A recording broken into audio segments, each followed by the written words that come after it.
36살 투수에게 6년 계약을 안겨준 샌디에고의 선택, 첫 해부터 실패로 돌아가고 있습니다. 최근 부진을 겪던 다르비슈가 결국 팔꿈치 부상으로 부상자 명단에 등재가 됐습니다. 네, 오늘 MLB.com에 올라온 소식인데요. 다르비슈가 팔꿈치 염증으로 부상자 명단에 올랐다고 보도가 됐습니다. 그래요. 이 샌디에고의 희미한 플레이오프 희망은 다르비슈까지 이탈하며 심각한 타격을 입었다. 이제 추가 보도가 좀 있었는데 멜빈 감독 같은 경우에는 뭐 추가 검진을 받을 예정이다라고 얘기를 했고 시즌 내 복귀 가능성도 열어놓은 상황이긴 합니다만 지금 뭐 시즌의 막판으로 향해 가고 있고 샌디에고가 남은 경기도 한 30경기 정도밖에 안 된다는 걸 생각을 해봤을 때 다르비슈 선수의 이탈 시점은 굉장히 좀 치명적인 그런 상황입니다. 다르비슈 같은 경우에는 뭐 이탈 시점도 치명적입니다만 사실 연장 규모에 비해서 올 시즌 성적도 너무 좋지 않았습니다. 8승 10패 평균자책점이 4.56.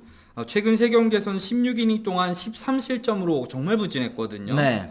결국에는 IL까지 등재가 되게 됐죠. 그래, 올 시즌에 종종 마운드 위에서 팔꿈치를 터는 모습, 이렇게 좀 터는 모습이 좀 있었는데, 다르비슈 선수도 본인이 이제 기자회견에서 밝혔습니다. 2개월 전부터 던지면서 계속 불편함을 느꼈다라고 했는데, 사실 다르비슈가 메이저리그에 진출한 이후에도 팔꿈치 부상이 이번에도 처음이 아니기 때문에 조금, 조심스러운 그런 상황이긴 합니다. 네, 지난 2013년 이 텍사스 시절에 이미 첫 번째 토미존 수술을 받았었던 이 다르비슈 선수이고요. 지난 2018년 컵스 시절에도 팔꿈치 관절경 수술을 받은 경력이 있잖아요. 그렇죠.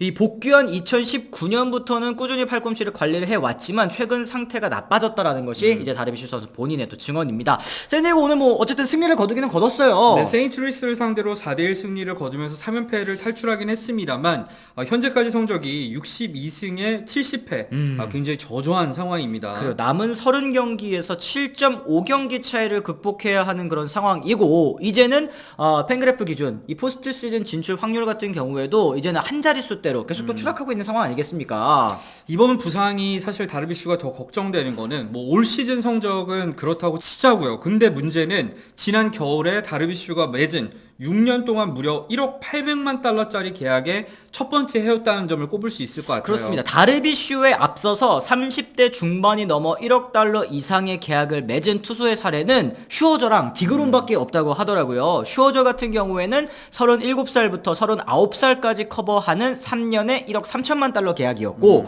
디그롬 같은 경우에는 35에서 39살까지 5년 동안 1억 8,500만 달러라고 하는데 지금 다르비슈 같은 경우는 이제 올 시즌에 36살 아니겠습니까? 여기에 1억 달러 넘는 것도 넘는 건데 계약 기간 이제 6년, 41살까지 보장이 되는 계약이라는 게 좀 속이 꽉 답답하게 하는 그런 부분이 있습니다. 사실 다르비슈의 계약 형태 같은 경우에는 이 연도보다는 총액에 좀 초점을 맞추기는 해야 돼요. 다르비슈가 이 계약을 맺을 때 당시에 보도에서도 너 3년 동안 잘 던질 수 있어? 라고 물어봤다는 건 무슨 얘기냐?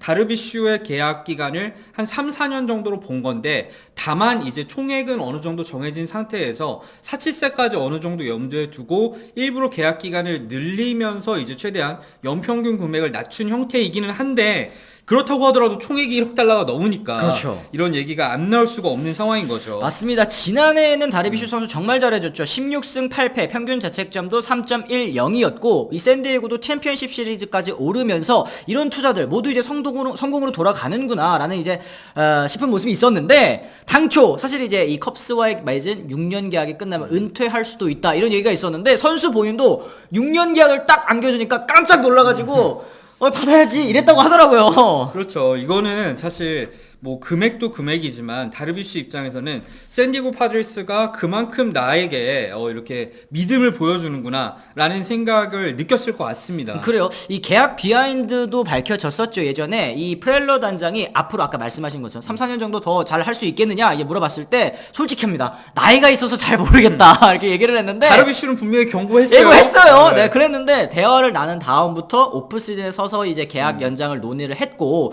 다르비슈라는 선수를 믿고 이 계약을 했다라고 이제 얘기했는데 사실 다르비슈라고 한다면 워크의식이라든지 아니면 이제 여러 가지 이제 투구 패턴의 변화 이걸로도 살아남은 그런 투수 아니겠습니까? 네, 다르비슈 같은 경우에는 사실 이 MPB 리그 드래프트 당시에는 뭐 성실성 논란이 있긴 했습니다만 사실 꾸준히 이 프로리그에서 본인이 꾸준한 성적 그리고 워크 에식을 이미 증명을 했죠. 또 투구 피치 디자인에 있어서도 누구보다 신경을 많이 쓰는 선수이고 사실 첨단 기술을 도입해서 훈련을 먼저 시작한 선수이기도 하고 이런 노력에 대해서 믿음을 보였던 건데 사실 이게 노력으로는 극복 안 되는 게 노화 아니겠습니까? 나이는 못 이겨요. 네, 제가 뭐 피부 관리 엄청 열심히 한다고 해서 40살까지 사실 지금 상태를 유지하기는 좀 힘들 것 같았거든요. 아, 그니까요. 네. 이제 프렐러 단장도 이런 얘기했습니다. 다르비슈가 오프 시즌에 들이는 노력이나 기술에 대한 관심을 보면 왜 그동안 최고의 성과를 거뒀는지 알 것이다. 호기심도 많고 야구를 사랑하며 누구보다 잘할 때에도 로스터의 26번째 선수처럼 그러니까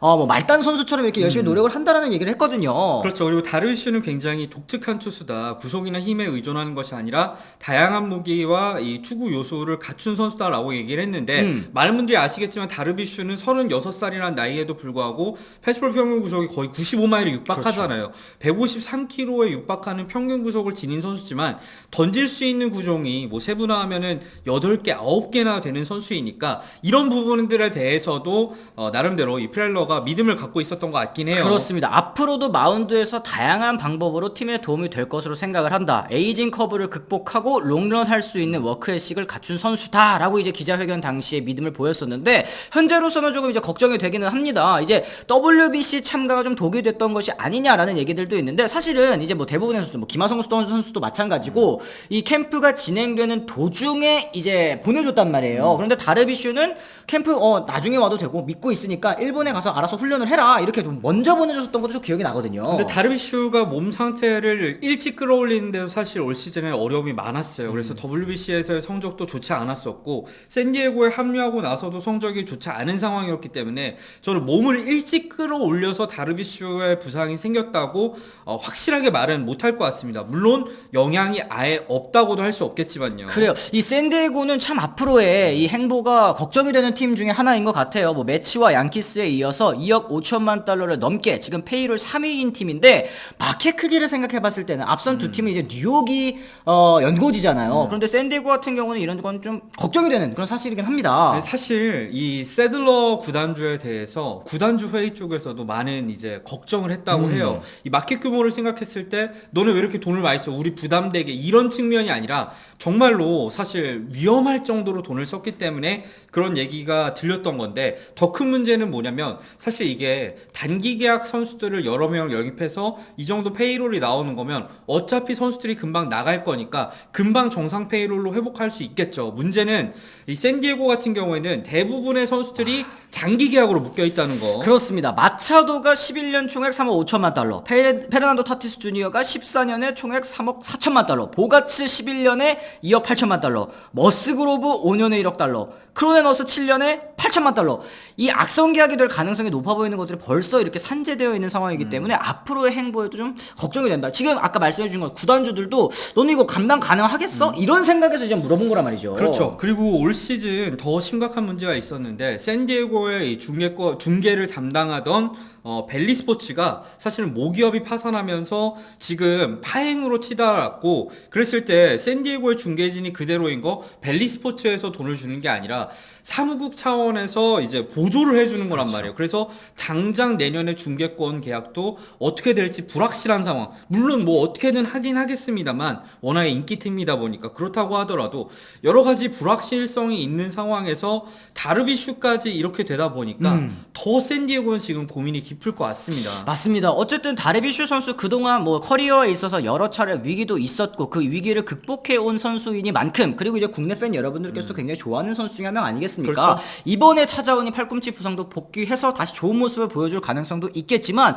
샌디에고는 올 시즌의 실패뿐만 아니라 앞으로의 미래도 굉장히 좀 걱정이 되는 그런 상황이 되겠습니다. 그랬을 때 샌디에고가 이 우리나라 메이저리그 팬들에게 관심을 갖는 이유는 역시 김하성 선수 그렇죠. 때문일 텐데요. 김하성 선수가 올 시즌 연봉 사실 700만 달러에 비해서 몸값의 몇 배 이상을 활약을 해줬음에도 불구하고 이 나머지 선수들이 부진하다 보니까 포스트 시즌 진출 확률이 떨어지고 있는 상황인데 이 문제는 뭐냐? 김하성 선수가 사실 샌디에고에다 애정이 있다 보니까 그렇죠. 연장 계약에 대한 얘기도 슬슬 이제 현지 매체에서도 나왔었잖아요. 그렇죠. 근데 저는 여기에 나오면 샌디에고에 나오면 좀 커리어가 힘들어질 수도 있을 것 같아요, 지금. 지금 탈출하는 게 오히려 좀 더 나아 보이는 그런 상황이기도 합니다. 물론 김하성 선수가 알아서 잘 판단을 하겠습니다만, 참 샌디에고 이 경기를 보시는 분들도 정말 많을 텐데 볼 때마다 경기력도 답답하겠지만 사실 운영 측면에서 더 답답한 측면이 저는 더 두드러지는 것 같습니다. 맞습니다. 앞으로 이제 샌디에고의 미래 어떻게 될 것 같으신지 여러분들께서도 여러 가지 의견이 있으실 것 같아요. 또 다르비슈 선수의 반등 가능성에 대해서도 댓글을 통해서 남겨주시면 또 좋을 것 같습니다.